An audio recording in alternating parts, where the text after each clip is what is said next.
think when people talk about the social media revolution, what they're referring to is that many decades ago, starting with the radio and then with the TV, all the communications that most people saw were coming from a small group of people or companies or the government. And it was really a one-way broadcast of messaging through newspapers as well. And the average person didn't really have any say in the content that was produced. And even if you were an individual that produced your own content, there was no way for you to get it out. So I think that when people talk about the social media revolution, it's about the enablement of individuals, of groups of people, to have broad-based communications with each other that don't require these sort of, very few people or companies. So I think that's what people are talking about. And I think that the social media revolution has obviously been enabled by the internet. When the internet first came out, that was a bit of a social media revolution because we had chat rooms and instant messaging services. But just in the last 10 years with the advent of Facebook, Twitter, and Google+, it's just getting better and better for that. So that's what we're talking about.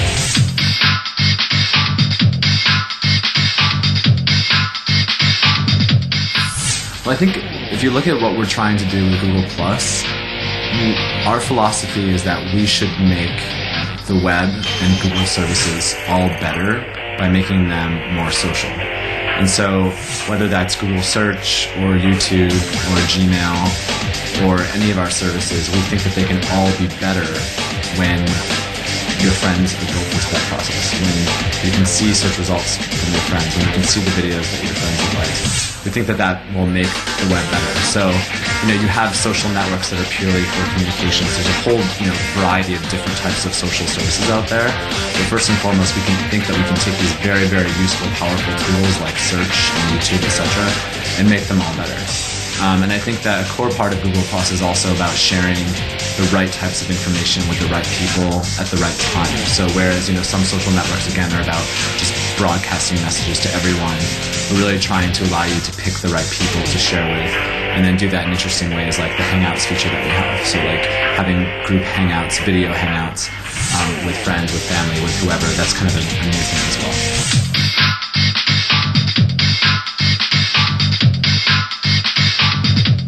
In Asia Pacific, I'm working with Toyota and Uniqlo. They're doing a really good job. And Toyota, they're operating in many countries across the world. And what they're using Google Plus for is to kind of show off their technology innovation. So they're showing off, new cars and some really cool new things they're doing.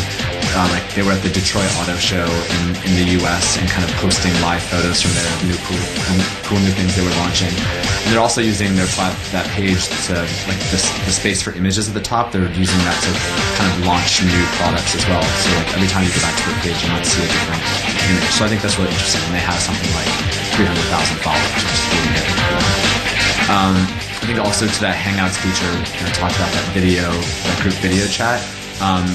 President Obama actually, after the State of the Union address to the U.S. Congress, had a hangout with average American citizens, and tens of thousands of people tuned in to watch that, and it was something that he promoted from the White House homepage, from his Google Plus page, from YouTube.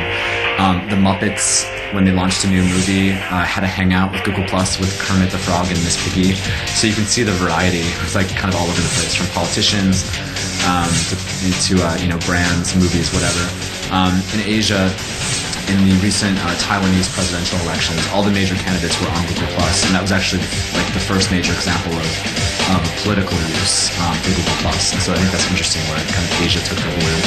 We're seeing it used for charity as well. So in the Thailand floods, we saw a couple of NGOs using Hangouts to actually show people what the conditions were like. After the Japanese tsunami, there's a person called Ryuichi Sakamoto. I'm not sure if I got the pronunciation right. But again, he was a Japanese celebrity that was using Google Plus to kind of solicit donations. So there's a whole variety of examples. Yeah.